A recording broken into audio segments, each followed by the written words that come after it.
சக்தி. என் அன்பு தங்கமே, கஷ்டம், கண்ணீர், பதற்றம், பயம், ஏமாற்றம், துரோகம் இவை மட்டுமே உன் வாழ்க்கையில் நீ கடந்து வந்த பாதையாக இருக்கின்றது.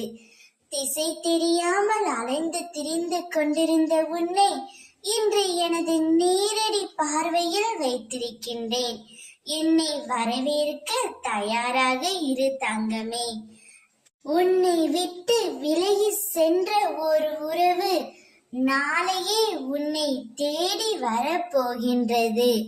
நீ விரும்பிய வாழ்க்கையை புரிந்து கொண்டு பிறகு ஏற்றுக்கொண்டு அனைத்தையும் சகித்து கொண்டு கடந்து வந்துவிட்டாய். இனி கவலை எதற்காக? இந்த பயம் எதற்காக? தைரியமாக இரு.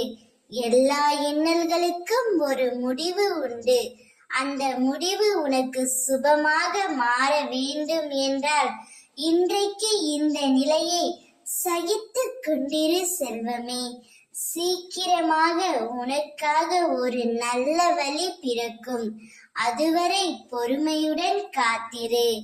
நாளையே உன்னை விட்டு விலகி சென்று உன்னை வேண்டாம் என்று தூக்கி எறிந்த ஒரு உறவு உன் அன்பை புரிந்து கொண்டு ஏற்றுக்கொண்டு உன்னை தேடி வரும். அம்மாவின் மீது முழு நம்பிக்கை வைத்து பொறுமையுடன் காத்திரு. அனைத்தும் நல்லதாகவே நடக்கும். நல்லது வாழ்க்கையில் நடக்கும் என்று நீ திரும்ப திரும்ப சொல்லும் போதே நல்லதே நடக்கும் தங்கமே. ஓம் சக்தி.